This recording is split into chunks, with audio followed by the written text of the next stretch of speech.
Bonjour à tous, bienvenue dans ce nouvel épisode où on va s'attaquer aujourd'hui à la création du modèle post. Alors je m'explique, lorsque l'on revient sur nos contrôleurs et plus particulièrement sur le bloc contrôleur, on se rend compte ici qu'on fait directement notre requête SQL à même la fonction du contrôleur et peut-être que il y a des requêtes génériques, comme par exemple select all from post, ou récupérer un post ou autre chose depuis un ID. C'est quelque chose que l'on est amené à faire assez souvent. Donc finalement, on va se retrouver à faire ces requêtes assez fréquemment en ayant besoin finalement de rien de plus à personnaliser si ce n'est le nom de la table. Donc pour émuler un petit peu cette table, pour représenter cette table, on peut utiliser un système de modèle, comme sur Laravel, ou d'entité comme sur Symfony, où on aurait une classe PHP qui serait la représentation de notre table. Donc d'une part, ça nous permet d'avoir un code un petit peu plus sexy comme on va le voir, mais aussi de bien s'organiser, et comme on le verra très certainement dans les prochains épisodes, on pourra du coup personnaliser des fonctions à l'intérieur même de notre classe. Parce qu'au lieu de renvoyer un std class, c'est-à-dire une classe vide, lorsqu'on récupère nos postes, et bien là on renverra exprès peut-être une classe qu'on aura créée qui s'appellera post ou un tout autre modèle. Encore une fois, l'objectif ça va être de préparer l'application pour si demain on a un, un modèle catégorie, un modèle product, ces derniers modèles bénéficieront également de, de ces fameuses fonctions qui permettront de renvoyer les différents résultats. Donc, ce qu'on pourrait se dire ici, ça serait déjà, étant donné qu'on a accès à notre base de données avec ZisDB, on pourrait, au lieu de faire un ZisDB getPDO, on pourrait se créer une fonction. Une fonction, par exemple, qui serait getAllPost. Et cette fonction getAllPost, on se dirait qu'on la créerait dans cette classe. Le souci, c'est que on va avoir un problème d'organisation parce que la classe DBConnection, comme son nom l'indique, elle est dédiée à la connexion de la base de données. Donc si on commence à y mettre toutes sortes de fonctions et en plus des fonctions nominatives qui sont propres à une certaine table, on va se retrouver avec plein de fonctions qui nous permettront certes de renvoyer le résultat, qui permettront certes d'avoir quelque chose de plus sexy au niveau de de notre fonction en une ligne et aussi de plus court, mais on y perdra en maintenabilité du code. Donc on va se créer un dossier qui sera propre au modèle, propre aux tables SQL. Donc dans mon dossier app, je vais créer un nouveau dossier qui s'appellera models. Et dedans, on imaginerait avoir un post.php et ce serait cette classe-là qui aurait les fameuses fonctions qui nous permettraient de faire les différentes requêtes. Donc ce que je vais faire déjà, c'est la mettre dans son namespace. Alors le namespace du coup c'est app et on est dans un dossier models, donc on va refléter ça dans le namespace \models. La classe s'appellera post et pour l'instant on n'y fait pas grand chose. Le principe ici, ça va être peut-être de faire comme on fait habituellement, de définir une espèce de signature déjà en se projetant sur le code que l'on veut taper lorsqu'on veut récupérer les postes. Donc on se dirait avoir une variable post qui serait une nouvelle instance de notre modèle. Et ensuite, on pourrait récupérer tous les postes que l'on stockerait dans la variable posts en récupérant notre instance et dessus on aurait une méthode all. Pourquoi pas? Donc si on fait ça, ce serait déjà un petit peu plus sympa. Donc bien évidemment, première chose à faire, on va importer la classe et faire un use app models post. Comme ça, on n'a pas de souci avec le namespace. Ensuite, on se dirait, j'aurais bien besoin de la connexion dans mon post. Donc forcément, on rencontre ici encore un cas de, d'injection de dépendance. Et pour faciliter peut-être les choses, on se créerait peut-être un modèle générique qui serait un modèle.php. Parce que si je fais ma fonction public construct et que je lui amène la connexion à poste, et ben demain si j'ai une classe product, une classe catégorie ou peu importe, et ben je vais être obligé de réitérer ça. Donc au lieu de se répéter dans chacune des classes, on en fait toutes des enfants qui hériteront d'une classe par an, au même titre que notre contrôleur le fait pour le bloc contrôleur ou le product contrôleur ou peu importe le contrôleur qu'on va avoir, on va se créer un modèle générique. Donc ici, je vais me créer un modèle.php. Je vais ouvrir les balises PHP, la mettre dans son namespace, donc on est dans app models, tout comme post, on aurait une classe modèle, et là j'ai oublié le L, donc je vais la renommer.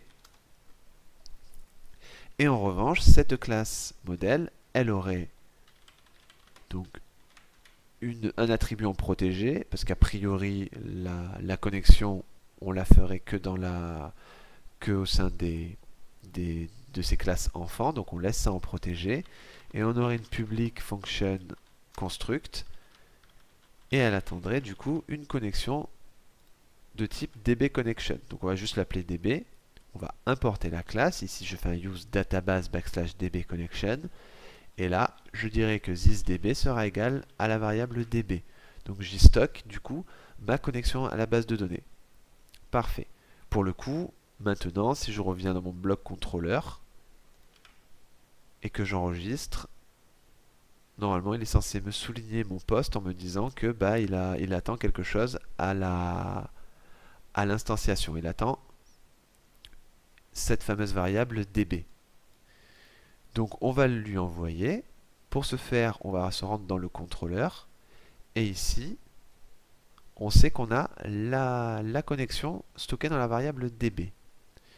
Donc soit dit en passant, la public function view, c'est aussi un problème à régler au niveau de la fonction, étant donné que la view ne s'utilise que dans les enfants, donc dans nos contrôleurs, on la passe vite fait en protected, comme ça c'est fait.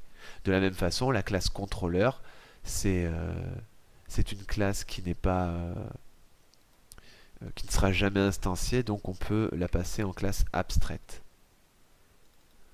Et je crois qu'il faut d'abord le mettre devant classe, abstract class, de cette façon.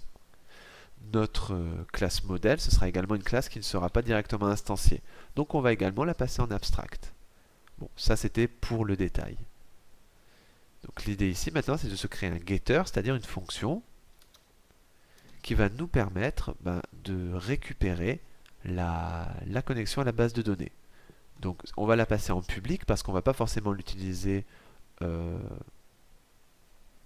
peut l'utiliser uniquement dans nos contrôleurs. Donc finalement, si on l'utilise juste dans nos enfants, on va la laisser en protected. Donc on l'appellerait sobrement getDB. Et tout ce qu'elle ferait, ça serait de retourner thisDB. Et là, on n'oublie pas le mot-clé function. Donc là, mon contrôleur, maintenant, a un getter, donc une fonction qui permet de récupérer la connexion à la base de données. Pour le coup, lorsque j'instancie mon poste, je peux faire un this getDB.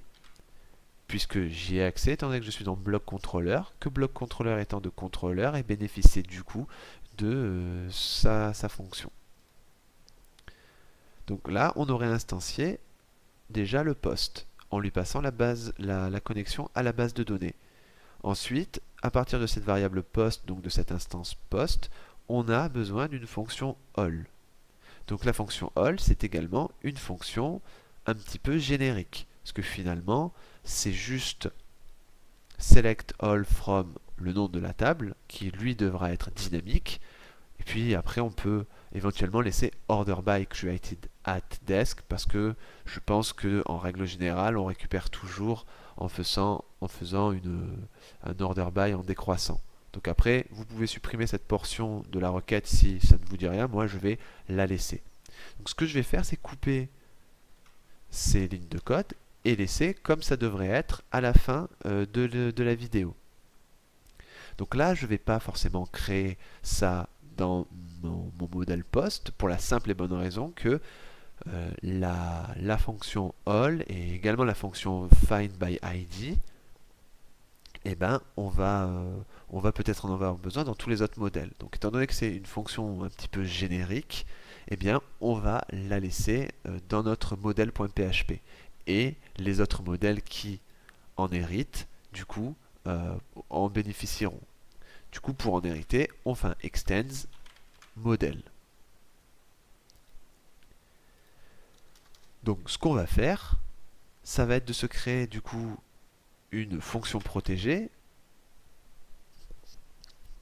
Alors une fonction protégée, on va pas l'utiliser. Ça sera pas une fonction protégée, ça sera plutôt une fonction mise en public parce que cette fonction-là qui permet de faire des requêtes, on l'utilise dans notre bloc contrôleur. On sort du contexte du post et du modèle. Donc attention à bien garder le bon mot-clé, on reste en public. Donc ça sera une public function all. Et là, je vais coller les deux requêtes SQL que j'avais dans mon contrôleur. Donc là, ce que ça faisait, c'était un thisDB. Bon, ben ça, pas de souci, j'y ai accès dans mon modèle. GetPDO, aucun souci. Et ensuite, je fais une query. Et là, on a dit qu'on avait ce mot-là qui doit rester dynamique. Donc, quelque chose peut-être qu'on peut faire, ce serait ici de se créer un petit attribut en protégé qui serait table et qui, suivant le contexte dans lequel on l'invoque, eh bien, il changerait. C'est-à-dire que là, la fonction all, je vais l'appeler sur post. Donc, je vais redéfinir mon attribut dans post. Ici, je vais redéfinir protected table et je vais dire, bah, ça aura le nom de ma table, c'est-à-dire post. De cette façon-là, je vais pouvoir ici mettre des doubles quotes pour interpréter ma variable, et cette variable, ce sera this table. Donc elle est nulle dans modèle, mais en revanche, si je fais un function all depuis le post, elle sera égale à post. Et demain, si je crée un category.php, elle sera égale à categories. Ou en tout cas le nom de la table que j'aurais créé dans mon gestionnaire de base de données. Donc du coup, tout ça, ça me donne un statement. Et ensuite, j'ai plus qu'à retourner les résultats avec un fetch all. Donc normalement, c'est censé retourner un arrêt. Donc on va retourner ici. On va peut-être le préciser ici. On va dire que ça renvoie un arrêt. Et au niveau de mon bloc contrôleur, c'est a priori ce qui se passe. Donc ce que je vais faire pour en avoir le cœur net, c'est revenir sur mon application et aller dans les derniers articles. Et là, vous voyez que eh ben, ça fonctionne bien. On a bien récupéré tout comme on voulait. Maintenant, on va traiter le cas pour un seul article. Donc pour ça, on appelle notre fonction show. Et on se dirait avoir à peu près la même chose. Donc je vais copier ces deux lignes-là au niveau de ma fonction index. On instancie post, parfait, et dessus on ferait un find by id, et là on lui passerait l'id. Donc l'id, pas de souci, on y accède depuis la fonction show. Et là, je vais copier tout ça. Et là, je vais juste retirer un s, parce que du coup ça nous donne la variable post, et c'est bien cette variable post là qu'on passe à notre vue. Donc findById, il n'est pas content parce que la méthode n'est pas définie. Donc on va venir la définir encore une fois dans notre modèle. Pour la simple et bonne raison que c'est quelque chose de générique et encore une fois, on va pouvoir l'utiliser dans tous les enfants de notre classe modèle. Donc on fait un public function findById, donc qui nous renvoie également un arrêt, puisque c'est un tableau c'est dans un tableau associatif que se trouvent les résultats comme on l'a vu dans l'épisode précédent. Là, je colle. Donc, on a accès à notre base de données. Le PDO, c'est parfait. On fait une requête prepare. On sélectionne tout depuis A. Là, on a besoin de récupérer dynamiquement le nom de la table. Alors, on fait un this table where id égale point d'interrogation. Donc, where id, ça sera toujours le nom de cette colonne-là puisque on utilise la fonction findById. Donc on sait qu'on est cohérent avec ce qu'on écrit. On exécute tout ça. Alors là, forcément, on va dire que find by ID, eh bien il prend un entier qui sera l'ID. Du coup, de suite, on accède à cette variable-ci, on exécute le statement, et on n'a pas besoin de la stocker, on peut retourner directement en faisant le fetch. Pour le coup, dans notre bloc contrôleur, c'était tout ce qu'il fallait faire. Donc on va enregistrer tout ça, et on va revenir et actualiser. Là, il me dit qu'il y a une petite erreur. Alors, j'ai sûrement dû oublier les doubles quotes, je pense. Effectivement, je vais venir ici mettre les doubles quotes, sinon il ne va pas savoir interpréter la variable thisTable. Ça va lui poser un souci. Et là, il me dit que, effectivement, d'où l'intérêt de typeint, il me dit que je lui avais précisé que je devais retourner un array, donc un tableau associatif, ce qui est le cas quand on a plusieurs enregistrements, comme c'est le cas dans la fonction all. En revanche, là, c'est plus un array, ce n'est plus un tableau associatif, c'est effectivement une instance. Donc, comme c'est une instance, c'est pas forcément une instance de poste, ça peut être une instance aussi de modèle, donc je ne sais pas si je précise modèle comme ça, puisque poste étant de modèle. Non, il veut pas, donc on va juste... il me dit que j'ai retourné une instance d'std class, donc c'est vrai que on traitera ça dans la vidéo prochaine, parce qu'effectivement pour l'instant ça reste un std class. L'idée plus tard ça sera de faire en sorte que ce soit une véritable instance de poste, ce qu'on fera via PDO, mais pour l'instant c'est vrai que je renvoie juste une std class. Donc peut-être qu'on peut juste préciser comme ça std class. Et là on n'oublie pas le use. Et il sera toujours temps de changer ça quand ce sera vraiment une instance de modèle ou de poste. Donc je réactualise, et là effectivement je récupère bien mes postes. Donc pour le deuxième c'est bon, et pour le premier aussi. Donc autre chose aussi que vous pouvez faire, mais ça c'est libre à vous. Donc au niveau de notre fichier route.php, c'est vrai que là on fait une nouvelle connexion et c'est un petit peu perdu. À ce niveau-là, on a juste à préciser les paramètres de connexion dans le fichier route.php, c'est pas top. Donc j'en avais parlé la dernière fois, je pense qu'ici on pourrait tout simplement remplacer ça par des constantes qu'on définirait peut-être dans notre index.php. Donc on va le faire juste pour la forme. Donc ici on a un db underscore name. Ici on aurait un db underscore host. Ici ce serait un db underscore user. Et là un db underscore pwd pour password. Et là il n'est pas content parce que les constantes ne sont pas définies. Donc après vous pouvez les définir où vous le souhaitez. Moi je vais le faire à la suite de nos deux premières constantes. Donc on va faire un define db underscore c'était name. Ensuite on avait un db underscore host. Ensuite c'était un user.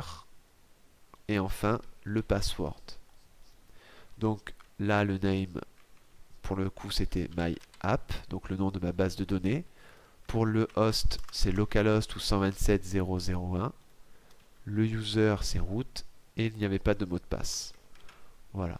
A priori, maintenant les constantes sont définies et j'ai toujours accès à la base de données. Donc voilà comment réfactorer un peu les connexions en modèle pour pouvoir isoler nos requêtes SQL et faire quelque chose d'un peu plus générique. Donc on verra dans la prochaine vidéo du coup comment personnaliser et exploiter nos classes post.